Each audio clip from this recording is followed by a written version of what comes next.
Welcome to another deep dive. Today, we're going to pull back the curtain on a truly vital area of healthcare, mental health treatment, Hmm. and specifically how some of this cutting-edge technology is transforming care. Not just, for the patients, but also for the clinics on the front lines. Right.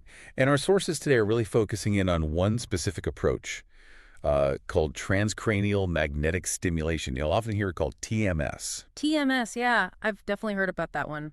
So for anyone maybe less familiar, TMS is, well, it's non-invasive. It uses these magnetic fields to stimulate nerve cells in the brain, Okay. and it offers a drug-free option, which is a big deal for things like major depressive disorder, but also other conditions too. Interesting. So our mission really for this deep dive is to unpack the economics. Yeah. How can clinics actually maximize their impact and, just as importantly, stay financially healthy when they offer TMS? Right, so what makes it a smart investment for them? Exactly. And maybe where some often overlooked costs might be hiding. Okay, so if you've ever been curious about, where innovative medicine meets smart business, this deep dive is definitely for you. Hmm. We're going to distill the key insights to help you understand the real value, the profitability potential of TMS. Let's get into it. And just quickly, this deep dive is brought to you by SEBERS Medical at sabersmedical.com. Okay, so digging in. Yeah, let's unpack this. Our sources are pretty clear that TMS has really risen fast. It's seen as super effective for various mental health issues. Yeah, a big part of that is it being an alternative to meds, right? Often without those systemic side effects people worry about. Exactly, which naturally makes it highly sought after. So there's a real and growing demand out there for clinics offering it. And that demand, when you look at the financials our sources point to, it's not just talk. It translates into, well, actual revenue. Right. The research suggests clinics are charging, what, somewhere between maybe $225 and $300 for a single session. Per session, okay. And a typical treatment course. Usually runs about 30, maybe 36 sections. So you do the math.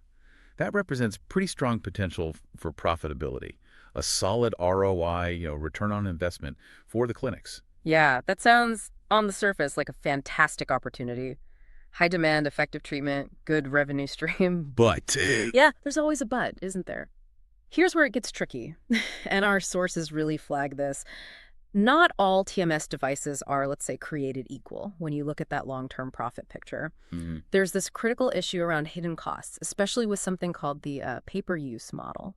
Right, this pay-per-use thing, it really raises a key question for any clinic thinking about getting into TMS. The upfront cost for the machine might look, reasonable, Sure. but what are you paying after that initial check is written?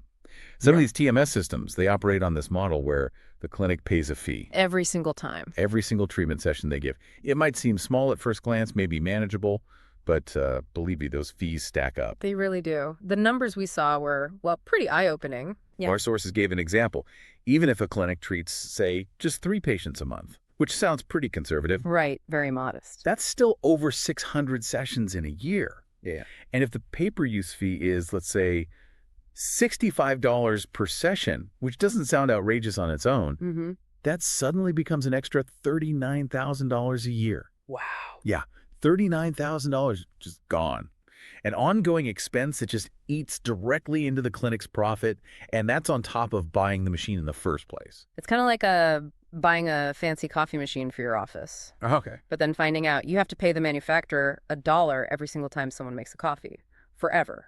Right. That puts it in perspective. It wouldn't make much business sense. Exactly. And it's not just that possession fee either. The sources also point out that these pay-per-use systems often lock you into buying and frequently replacing specific things like special caps or coils. Ah, the disposable. Yeah, the disposables, which just adds another layer of operational cost, again, eating away at those profits. So you really have to look past that initial sticker price.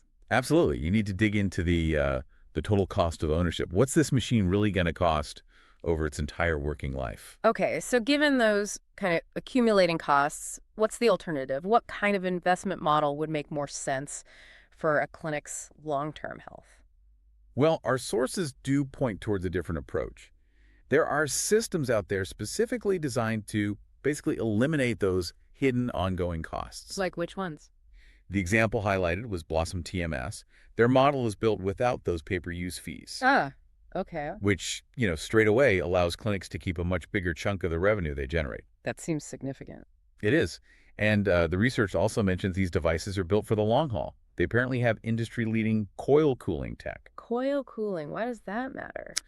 Well, better cooling means the coils last longer. It significantly cuts down on how often you need to replace those expensive disposables, another one of those, hidden costs in other systems. Yeah. Gotcha. So it's a design philosophy aimed at predictability, lower running costs. Exactly. A more straightforward path to actually being profitable. And I found this interesting too. It goes even deeper into the day-to-day operational costs. Like what? Like energy efficiency. Our sources mentioned that systems like Blossom TMS can run on just a standard 120-volt US outlet. Okay, that might sound like a small thing. Yeah, you might think, so what? But over the long run, lower energy use means lower electricity bills. It all adds up, contributing to lower operational costs, boosting that overall ROI. Right. Every little bit helps, especially when you're talking recurring costs. It's about making sure every efficiency contributes to the financial health of the clinic. Ultimately, yeah, it's about building a model for sustained profitability. When clinics can ditch those possession fees and cut down on replacing parts all the time, They're in a much stronger position. much stronger. They can generate substantial annual earnings and know that money is actually profit, not just flowing back out the door in fees and charges. It's about predictable costs, really. Predictable costs, supporting quality care, supporting clinic growth. And of course, beyond just the device choice, clinics still need smart strategies. Like what else? Well, things like efficient patient scheduling, good marketing to actually reach the people who need the treatment, navigating the insurance landscape effectively, that all plays a role in maximizing profitability too. Right, it's the whole picture. So let's zoom out. What does all this mean for clinics and maybe for you listening, someone interested in how these effective treatments actually become widely available? Well, It really boils down to looking beyond the surface, doesn't it? Beyond that initial price tag. absolutely. Connecting it to the bigger picture, it really hammers home a key lesson for any kind of investment, but maybe especially in healthcare tech. Which is? That upfront cost is just one variable. You have to understand the long-term operational cost, the ongoing fees, the disposables, even, like you said, energy use. Yep. That's what really decides if something is profitable and sustainable in the long run. It's about having predictable costs so you can actually deliver quality care consistently. Financial stability underpins everything. And here's where it gets really interesting, I think. For clinics maybe looking to expand, perhaps add TMS, this deep dive really shows that profitability is definitely achievable. It's well within reach, especially if you strategically choose systems that, sidestep those expensive pay-per-use models. Right. It's not just about offering a really effective treatment for something serious like major depressive disorder. Which is crucial, obviously. Of course.